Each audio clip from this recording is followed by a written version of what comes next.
स्वागत है आप सभी स्टूडेंटों का जेएमबी स्टडी भारत में। तो आज हम स्टडी करते हैं अंगद सर के 7 कक्षा 9 की गणित के अध्याय 8 चतुर्भुज का।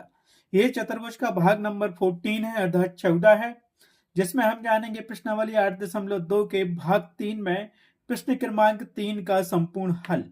इससे पहले यदि आपने हमारे चैनल से जेएमबी स्टडी भारत को सब्सक्राइब नहीं किया है तो सब्सक्राइब कीजिए ताकि इसी प्रकार की वीडियो आपको सबसे पहले मिल सके। तो आइए हम देखते हैं प्रश्न क्रमांक 3 क्या कहता है। प्रश्न नंबर 3 कहता है कि ABCD एक आयत है जिसमें P, Q, R और S क्रमशः भुजाओं AB, BC, CD और DA के मध्य बिंदु हैं। दर्शाइए कि चतुर्भुज PQRS एक समचतुर्भुज है। बिल्कुल क्वेश्चन नंबर दूसरे का अपोजिट दिया गया है, उसमें समचतुर्भुज दिया गया था और हमें आय सिद्ध करना था। अब हमें समचतुर्भुज सिद्ध करना है और आयत दिया गया है। तो इसमें हम क्या करेंगे, दोनों ही कंडीशन में हमें PQRS को एक समानांतर चतुर्भुज सिद्ध करना था, तो इसमें भी समानांतर चतुर्भुज सिद्ध करना पड़ेगा।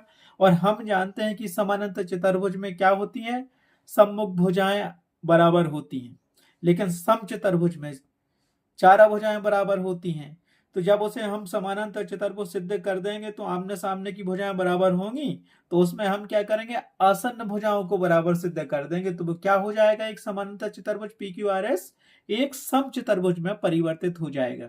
तो यहाँ जो दिया गया है वो लिख लेते हैं, जो सिद्ध करना है वो लिख लेते हैं और डायग्राम की रचना कर लेते हैं कि हमें एक आयत दिया गया है और उसको हमें समचतुर्भुज सिद्ध करना है, क्योंकि उसमें विकर्ण AC और BD क्या होते हैं, आयत में बराबर होते हैं, जबकि समानांतर चतुर्भुज में बराबर नहीं होते हैं, समचतुर्भुज में बराबर होते हैं। ठीक है, तो हमें जो दिया गया था वो हमने लिख लिया है। दिया गया है कि क्या दिया गया है, हमें दिया गया है कि ABCD एक क्या है और सिद्ध क्या करना है, जो दिया गया वो भी लिख लिया। दिया गया है कि ABCD एक आयत है जिसमें P, Q, R और S क्रमशः भुजाओं AB, BC, CD और DA के मध्य बिंदु है। सिद्ध करना है कि PQRS एक समचतुर्भुज है। चित्र इसमें दिया नहीं गया था, चित्र हमें बनाना पड़ेगा, तो हम उसको क्या कर लेते हैं, चित्र की रचना कर लेते हैं क्वेश्चन के अकॉर्डिंग। ये हमने एक आयत बना लिया, ABCD एक आयत बन गया, यहाँ से AC विकर्ण बन गया और ये BD विकर्ण बन गया, ये मध्य बिंदु O हो गया है।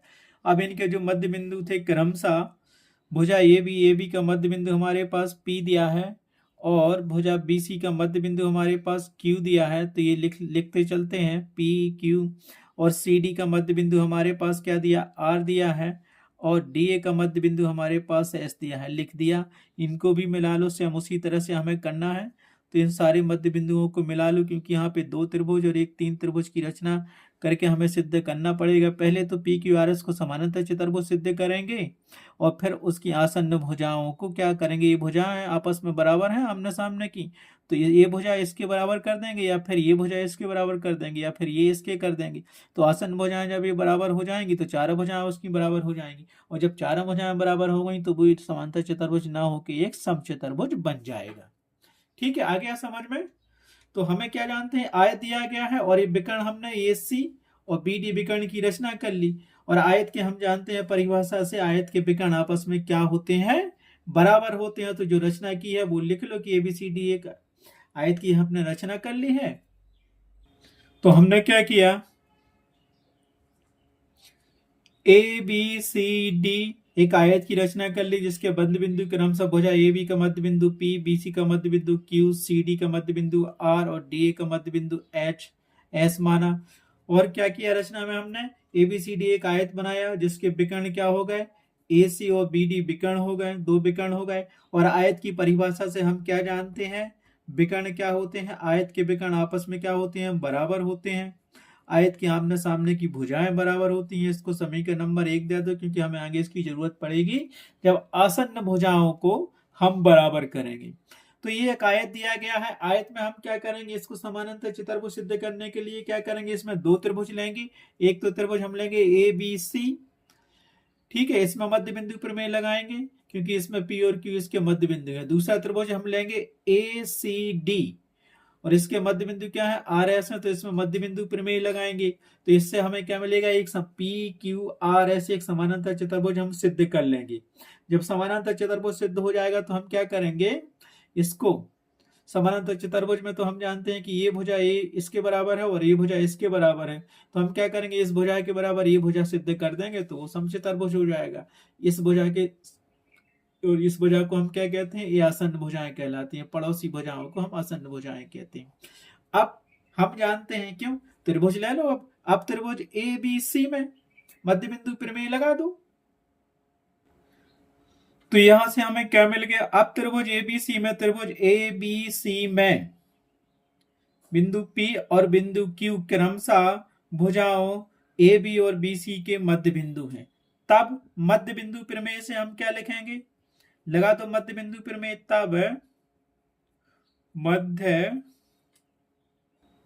तब मध्य बिंदु प्रमेय से हम इसको क्या सिद्ध कर लेंगे, मध्य बिंदु प्रमेय लगा दो।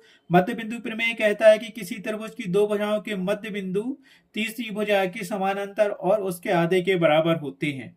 तो यहाँ क्या है, तीसरी भुजा ए सी पड़ गई, ए बी और बी सी दो भुजाएं हो गई, इनके मध्य बिंदु पी क्यू है, तो ये पी की भुजा इस एसी भुजा के समानांतर होगी और पी की भुजा बराबर होगा 1/2 एसी, मतलब एसी की आधी भुजा होगी पी क्यू। तो लिख लो, यहां से हमें एक समीकरण मिल जाएगा, तो इसको लिख लो, हमारे पास पी क्यू समानांतर है एसी के बा पी क्यू बराबर होगा 1/2 एसी। इसको समीकरण नंबर 2 दे दो, क्योंकि पहले एक तो हम दे चुके हैं, क्योंकि आयत के विकर्ण आपस में बराबर होते हैं। ठीक है, इसी प्रकार हम दूसरा त्रिभुज लेंगे ए सी डी में, इसके मध्य बिंदु क्या है, सी डी का मध्य बिंदु आर दिया है और डी ए का मध्य बिंदु एस दिया है, तो इसमें भी मध्य बिंदु प्रमेय लगा देंगे तो आर एस समानांतर हो जाएगा इस तीसरी भुजा ए सी के, और आर एस बराबर हो जाएगा 1/2 ए सी के। उसको हम समीकरण नंबर 3 दे देंगे। ठीक है, इसी प्रकार हमने क्या किया, त्रिभुज ए सी डी में त्रिभुज ए सी डी लिया, जिसमें क्या है, बिंदु आर सी डी का मध्य बिंदु है और डी ए का मध्य बिंदु एस है, लिख लिया। तब इस त्रिभुज ए सी डी में मध्य बिंदु प्रमेय लगा देंगे, तो उससे हमें क्या मिलेगा, तो लिख लो उसको। तब मध्य बिंदु प्रमेय से लगा दो त्रिभुज ए सी डी में मध्य बिंदु प्रमेय। मध्य बिंदु क्या दिए थे, आर एस दिए थे, आर एस से किसके समानांतर होंगे, तीसरी भुजा क्या थी, ए सी, एवं आर एस किसके बराबर होंगे, आर एस 1/2 ए सी के बराबर होंगे, और इसको समीकरण नंबर दे दो 3। इसका मतलब हुआ कि आर एस ए सी का आधा होगा। ठीक है, मान लो कि आर एस बराबर 10 है तो ए सी बराबर 20 होगा। ठीक है, तो इसको हमने लिख दिया कि 10 बराबर 1/2 20, या 20 में 2 का भाग देंगे तो 10 आएगा, तो वही तो हो गया। आ गया हमारे पास क्या, 3 समीकरण मिल गए, लेकिन हमें अभी इन 2 समीकरणों से, समीकरण नंबर 2 और 3 से हम सिद्ध करेंगे कि पी क्यू आर एस एक समानांतर चतुर्भुज है। क्यों, देखो समीकरण 2 में पी क्यू बराबर पी क्यू समानांतर ए सी के और आर एस समानांतर है ए सी के, तो यहाँ पी क्यू समानांतर आर एस हो जाएगा, और यहाँ पी क्यू बराबर 1/2 ए सी है और आर एस बराबर 1/2 ए सी है, तो 1/2 ए सी की जगह पे यहाँ पे रख देंगे हम आर एस, तो मिल जाएगा। यहाँ पे हमें क्या मिलेगा, पी क्यू समानांतर है आर एस के और पी क्यू बराबर है आर एस के, तो सिद्ध हो गया। क्योंकि समानांतर चतुर्भुज की परिभाषा क्या कहती है, समानांतर चतुर्भुज की परिभाषा कहते हैं कि उसके आमने सामने की भुजाएं आपस में बराबर और समानांतर होगी। तो लिख लो समीकरण 1 और 2 से, नहीं सॉरी, समीकरण 2 और 3 से। तो समीकरण 2 और 3 से क्या मिलेगा, लिख दो यहाँ पे। समीकरण 2 हमारे पास दिया था, ये पी क्यू समानांतर है ए सी के, और तीसरे में दिया था आर एस समानांतर ए सी के, तो पी क्यू समानांतर हो गया आर एस। दूसरी कंडीशन, दूसरे में पी क्यू बराबर 1/2 ए सी दिया था, और तीसरे समीकरण में आर एस बराबर 1/2 ए सी दिया था, तो 1/2 ए सी की जगह पे यहाँ रख दो, तो ये पी क्यू बराबर क्या हो गया, पी क्यू बराबर मिल गया हमें आर एस। इसको समीकरण नंबर 4 देना चाहो तो समीकरण 4 दे दो, और इससे क्या सिद्ध हो जाएगा, अब हम क्या रिजल्ट निकाल सकते हैं, क्योंकि हम जानते हैं समानांतर चतुर्भुज में सम्मुख भुजाएं आपस में बराबर होती हैं और समानांतर होती हैं, तो ये पी क्यू आर एस एक समानांतर चतुर्भुज बन गया। ये भुजा इसके बराबर होगी, ये भुजा इसके बराबर होगी, और इसकी सम्मुख भुजाएं आपस बराबर होती हैं, तो ये तो लिखा है कि पी की भुजा बराबर है आर एस एस के और पी क्यू समानांतर है आर एस के, लिख दिया। अतः समीकरण क्या हो गया, अतः हम कह सकते हैं कि पी क्यू आर एस एक समानांतर चतुर्भुज होगा। अतः पी क्यू आर एस एक समानांतर चतुर्भुज होगा।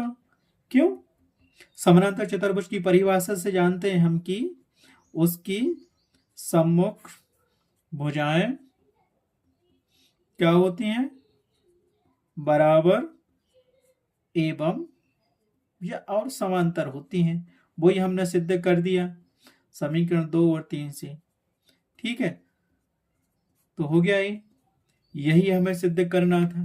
पहले तो हो गया, आता पी क्यू आर एस क्या होगा, इसलिए हम यहाँ लिख सकते हैं, क्या लिख सकते हैं, इसलिए हम यहाँ पे, इसलिए हम यहाँ लिख सकते हैं कि पी क्यू आर एस क्या है, इसलिए पी क्यू आर एस एक समांतर चतुर्भुज क्या होगा, होगा समानांतर चतुर्भुज होगा। ठीक, अब क्योंकि यह समानांतर चतुर्भुज की इसकी सम्मुख भुजाएं आपस में बराबर होती हैं, आमने सामने की भुजाएं पी क्यू आर एस वाली, ये वाली, जब ये भुजाएं आपस में बराबर होती हैं तो इस भुजा के बराबर ये भुजा सिद्ध कर दो, तो ये क्या है, चारों भुजाएं आपस में बराबर हो जाएंगी, और जब चारों बराबर हो जाएंगी तो वो समचतुर्भुज सिद्ध हो जाएगा। इसके लिए क्या करना पड़ेगा, अभी तो हमने क्या लिया, विकर्ण एसी लिया था, है ना, और विकर्ण एसी लिया था तो ए बी सी त्रिभुज लिया था, मध्य बिंदु प्रमेय लगाया था। फिर दूसरा त्रिभुज हमने ए सी डी लिया, उसमें मध्य बिंदु प्रमेय लगाया। अब हम क्या करेंगे, ये विकर्ण बी डी लेंगे और एक त्रिभुज चाहे इस तरफ का ले लो या उस तरफ का ले लो। एक त्रिभुज बनेगा B D, sorry A B D, और दूसरा बनेगा बी सी डी में। तो कोई भी एक त्रिभुज ले लो, ये त्रिभुज ले लो, जैसे ए बी डी त्रिभुज हम ले लेते हैं। ठीक है, तो इसमें ये भुजा आ जाएगी, पी एस भुजा आ जाएगी, और इसके सम्मुख भुजा भी आ जाएगी, समझ रहे हैं ना। तो हमने ये त्रिभुज ले लिया है, तो क्या बनेगा, हम ये भुजा इस तीसरी भुजा के समानांतर कर देंगे, इसके बी डी भुजा के। यहाँ से क्या मिल जाएगा, इसमें मध्य बिंदु प्रमेय लगा दो, तो मध्य बिंदु प्रमेय से हमें क्या मिलता है देखना, क्योंकि हमें विकर्ण तो पता ही है कि आयत के विकर्ण क्या होते हैं, बी डी बराबर होगा ए सी के। तो निकाल लो, इससे एक त्रिभुज ले लो। अतः पुनः, तो इसी प्रकार हम क्या करेंगे, इसी प्रकार हम एक त्रिभुज लेंगे ए बी डी में पी वाई एस क्रमशः भुजाओं ए बी और डी ए के मध्य बिंदु हैं। ए बी डी त्रिभुज लेंगे, इसके ए बी भुजा का मध्य बिंदु पी है और डी ए भुजा का मध्य बिंदु एस है, और इसमें हम क्या लगाएंगे, मध्य बिंदु प्रमेय लगाएंगे। तो इसकी दो भुजाएं पी एस का भुजा विकर्ण बी डी के समानांतर होगी और विकर्ण बी डी के 1/2 के बराबर होगी पी एस भुजा। लगा दो तो मध्य बिंदु प्रमेय, उसमें लगाया मध्य बिंदु प्रमेय हमने, किस में, त्रिभुज ए बी डी में। इसका मध्य बिंदु क्या है, ए बी का पी और डी ए का मध्य बिंदु एस। तो यहां से पी एस बराबर हमें क्या मिलेगा, पी एस समानांतर हो गया हमारे पास विकर्ण बी डी के। और क्या मिलेगा, पी एस काय के बराबर होगा, पी एस बराबर होगा 1/2। यहाँ पे हम लिखेंगे बी डी, क्योंकि विकर्ण बी डी दिया है, इसको हमने लिख लिया समीकरण नंबर 5। कोई भी समीकरण नंबर दे दो, जो हमारे पास क्रम से पहले हम 4 दे चुके थे, तो इसको हमने 5 दिया। अब बी डी काय के बराबर है, आयत के तो विकर्ण है, आयत के दोनों विकर्ण के आपस में बराबर होते हैं। एक विकर्ण ए सी दिया था और एक विकर्ण क्या दिया था, बी डी दिया था। तो इसको हम क्या लिख सकते हैं, आगे चल के देखना। मध्य बिंदु प्रमेय से तो लिख दिया, अब इस पूरे को हम लिखेंगे, इसको हम क्या लिख सकते हैं, पी एस समानांतर होगा ए सी बा पी एस बराबर होगा 1/2 ए सी के। इसको हमने क्या लिख दिया, समीकरण नंबर, अगर इसको आप उसको 5 दिया तो इसको हम क्या दे सकते हैं, 6 दे सकते हैं। 6 समीकरण नंबर दे दो। अब ए सी कहां से आ गया, ए सी क्यों लिख दिया, यहां लिखो, क्योंकि विकर्ण किसके विकर्ण है, आयत के विकर्ण ए सी बराबर है बी डी के। तो बी डी की जगह पे हमने ए सी रख दिया, तो ये समीकरण नंबर अपना क्या बन गया, 6 बन गया कि नहीं बन गया। आयत के विकर्ण आपस में बराबर होते हैं, और ये हम कहां लिख चुके हैं, समीकरण 1 में लिख चुके हैं, समीकरण 1 से, या फिर जैसा ये लिखा विकर्ण ए सी बराबर है बी डी की, लिख गया। आयत के विकर्ण आपस में बराबर होते हैं, इसको अपने लिए हमने ऐसा लिख दिया। अब नेक्स्ट करोगे आप समीकरण नंबर 6 और समीकरण नंबर जो 3 था अपना, त्रिभुज किस में लगाया था हमने, एक त्रिभुज हमने लिया था क्या, त्रिभुज ए सी डी, और त्रिभुज जो अभी लिया था ए बी डी में। आसन्न भुजाएं बराबर करनी है, समानांतर चतुर्भुज तो सिद्ध हम कर चुके थे उसको। ठीक है, तो अब देखो ये तो हो गया हमारे पास, हुआ कि नहीं हुआ। तो यहां से हमें क्या मिल गया, इससे ही मिल गया, वो तो समीकरण में क्या मिलेगा देखो, तो यहां से हम लिख सकते हैं इसीलिए समीकरण 3 व समीकरण 6 से। क्यों? ये तो हम सिद्ध कर चुके हैं, पी क्यू आर एस एक समानांतर चतुर्भुज है, ए भुजा पी क्यू बराबर है आर एस के। तो हमें सिद्ध करनी थी कि पी एस भुजा भी इस पी क्यू के बराबर सिद्ध कर दो, या पी क्यू भुजा ये पी एस भुजा इस आर एस के बराबर सिद्ध कर दो। तो हम आर एस के बराबर सिद्ध करेंगे तो समीकरण 3 ले रहे हैं, और अगर आप पी क्यू के बराबर करोगे तो समीकरण नंबर 2 लेना है, अकॉर्डिंग जो सा समीकरण बने। ठीक है, मैं ये ए सी डी त्रिभुज वाले में इस भुजा को इसके बराबर कर देंगे, क्योंकि पी क्यू आर एस एक समानांतर चतुर्भुज है। जब ये भुजा इसके बराबर हो जाएगी तो क्या वो समानांतर चतुर्भुज नहीं रहेगा, बल्कि चतुर्भुज बन जाएगा। तो समीकरण 2 अपने पास क्या था, समीकरण 3 अपने पास था, आर एस समानांतर है ए सी के, और आर एस बराबर है 1/2 ए सी। ठीक है, और समीकरण 6 अपने पास ये दिया है, पी एस समानांतर ए सी के, और पी एस बराबर 1/2 ए सी के। तो इसको हम क्या लिख सकते हैं, यहां से हमें मिल जाएगा ये पी एस समानांतर हो जाएगा आर एस के, और पी एस बराबर हो जाएगा अपने पास आर एस। इसको दे दिया समीकरण नंबर 7।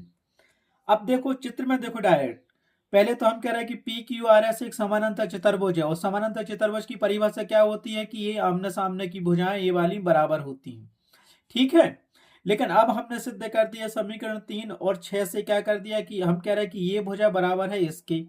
जब ये भुजा इसके बराबर है तो ये भुजा पहले समानांतर चतुर्भुज, ये भुजा इसके बराबर थी, तो ये भुजा भी इसके बराबर हो गई, है ना। और ये भुजा इसके बराबर, तो ये इसके बराबर थी। आर एस बराबर है पी एस के, और आर एस बराबर थी पी क्यू के, और एस पी एस बराबर थी इसके। तो दोनों भुजाएं क्या हो गई, चारों भुजाएं क्या हो गई, आपस में बराबर हो गई कि नहीं हो गई, हो गई। अतः आसन्न भुजाएं कहलाती हैं, आर एस भुजा पी एस के बराबर हो गई। अतः आसन्न भुजाएं क्या है, बराबर हैं। तो हम यहाँ क्या लिख सकते हैं, आसन्न भुजाएं अतः सॉरी 2 बार लिख गया, अतः पी क्यू आर एस चतुर्भुज में, यह समांतर चतुर्भुज में आसन्न भुजाएं हमने क्या कर दी, आसन्न भुजाओं को हमने उसमें क्या कर दिया, बराबर कर दिया। चतुर्भुज में आसन्न, आसन्न का मतलब होता है पड़ोसी भुजाएं, आसन्न भुजाएं कौन कौन सी भुजाएं, पी एस बराबर है आर एस की। तो इसको लिख दो, आसन्न भुजाएं बराबर है, लिख दिया। आसन्न भुजाएं बराबर है, तो अब हम क्या कह सकते हैं, अतः पी क्यू आर एस एक क्या होगा, कौन सा चतुर्भुज होगा, सम चतुर्भुज होगा, सम चतुर्भुज होगा। आया समझ में? क्योंकि अगर समांतर चतुर्भुज है तो उसमें केवल ये आर एस बराबर पी क्यू के होगी, लेकिन हमने ये भुजा भी इसके बराबर कर दी। तो जब ये भुजा इसके बराबर हो गई तो ये भुजा इसके बराबर भी होगी, और ये भुजा इसके बराबर भी होगी। तो चारों भुजाएं आपस में क्या बराबर हो गई। इसीलिए हम कह सकते हैं, क्या कह सकते हैं, देखो पी क्यू बराबर है क्यू आर के, और क्यू आर बराबर है आर एस के, और आर एस बराबर है एस पी के या पी के। ठीक है, अतः क्या हो गया, पी क्यू आर एस एक समचतुर्भुज है, और हमें यह क्या करना था, हमें यही सिद्ध करना था। तो लिख दो इसको, यही हमें सिद्ध करना था, सो इति सिद्धम। इस प्रकार से प्रश्नावली 8.2 का क्वेश्चन नंबर 3 कंप्लीट हुआ। ये बहुत ही ज्यादा इंपोर्टेंट क्वेश्चन है, क्वेश्चन नंबर 1, क्वेश्चन नंबर 3 कई बार एग्जाम में पूछा गया है। सो इसको आप बार बार स्टॉप करके वीडियो को देखिए, इसके नोट्स बना लीजिए, इसका स्क्रीनशॉट ले लीजिए। बहुत ज़्यादा इंपॉर्टेंट क्वेश्चन है, और जहां समझ में ना आए तो कमेंट्स कीजिए, मैं इसको दोबारा समझाने की पूरी कोशिश करूंगा। आज की वीडियो में बस इतना ही। Thanks for watching my video. Next question के लिए देखिए नेक्स्ट वीडियो।